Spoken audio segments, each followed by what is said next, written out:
بسم اللہ الرحمن الرحیم۔ معراج اور پارٹ ہے اس کا 29۔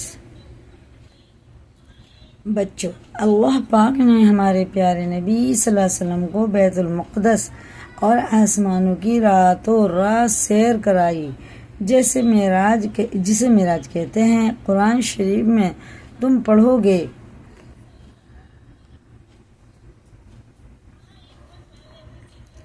شروع اللہ کے نام سے جو بڑا مہربان نہایت رحم والا ہے۔ پاک ذات ہے جو لے گیا اپنے بندے کو راتوں رات ادب والی مسجد سے مسجد اقصی تک، جس میں ہم نے خوبیاں رکھی ہیں کہ دکھلاویں اس کو اپنی قدرت کے نمونے، وہی سنتا دیکھتا ہے۔ ٹھیک ہے، یہ اس میں قرآن شریف کا آیتیں ہیں۔ یہ ہے سورہ بنی اسرائیل کی پارہ 15 کی ہے۔ بسم اللہ الرحمن الرحیم۔ سبحان الذی اسری بعبدہ لیلا من المسجد الحرام الی المسجد الاقصی الذی بارکنا حولہ لنریہ من آیاتنا انہ هو السمیع العلیم۔ جب پارہ شروع ہوتا نا، جب یہ ہے۔ ایک رات جب کہ آپ سو رہے تھے، حضرت جبرائیل علیہ السلام تشریف لائے اور آپ کا سینہ چاک کر کے قلب کو آب زمزم سے دھویا اور اس میں ایمان اور حکمت بھر دی۔ پھر آپ کے پاس سفید رنگ کا براق لایا گیا جس پر آپ کو سوار کیا گیا۔ حضرت جبرائیل علیہ السلام نے اس کی رکاب پکڑی۔ راستے میں آپ کو بہت سے عجائبات دکھائے گئے۔ براق کا ایک قدم جہاں تک نگاہ جاتی پڑتا تھا، آپ کو بیت المقدس پہنچایا گیا، جہاں مسجد اقصی میں آپ امام بنے اور آپ کے پیچھے تمام انبیاء نے نماز پڑھی۔ پھر تمام انبیاء سے ملاقات کرائی گئی۔ اس کے بعد آسمان کا سفر شروع ہوا اور ایک کے بعد دوسرے آسمان پر تشریف لے گئے۔ ہر آسمان پر کسی پیغمبر سے ملاقات ہوئی۔ پھر آپ کو سدرۃ المنتہا کی طرف بلند کیا گیا۔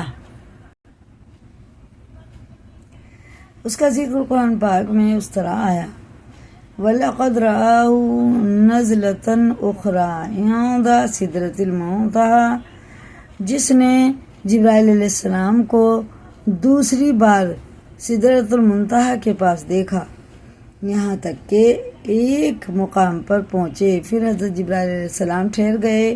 ہمارے پیارے نبی صلی اللہ علیہ وسلم نے فرمایا کہ ایسے مقام میں کوئی دوست اپنے دوست کو چھوڑتا ہے۔ انہوں نے کہا کہ اگر میں اس مقام سے آگے بڑھوں تو نور سے جل جاؤں گا۔ پھر آپ کو نور سے پیوست کر دیا گیا اور 70,000 حجاب طے کرائے گئے، یہاں تک کہ تمام انسانوں اور فرشتوں کی آہٹ قطع ہو گئی۔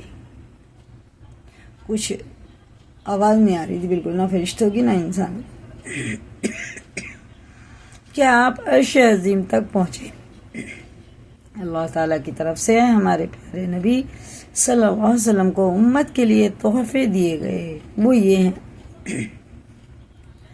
5 نمازیں فرض کی گئیں، سورہ بقرہ کا آخری رکوع دیا گیا، آمن الرسول سے آخر تک۔ جو شخص آپ کی امت میں اللہ تعالیٰ کے ساتھ کسی کو شریک نہ ٹھہرائے، اس کے گناہ معاف کیے گئے۔ اور یہ بھی وعدہ ہوا کہ جو شخص نیکی کا ارادہ کرے اور اس کو کرنے نہ پائے تو اس کی ایک نیکی لکھی جائے گی، اور اگر اس کو کر لیا تو کم از کم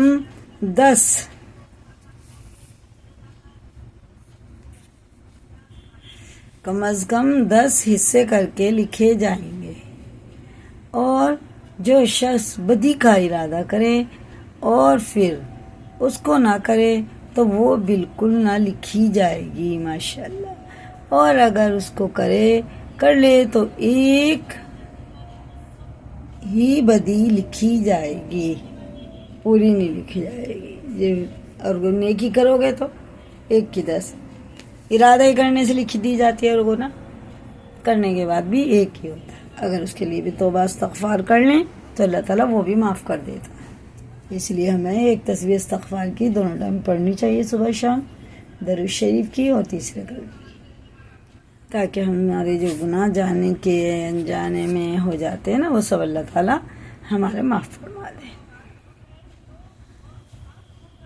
اور اسی کو یاد کریں، لائک کریں، دوسروں کو بھی شیئر کریں. اللہ حافظ.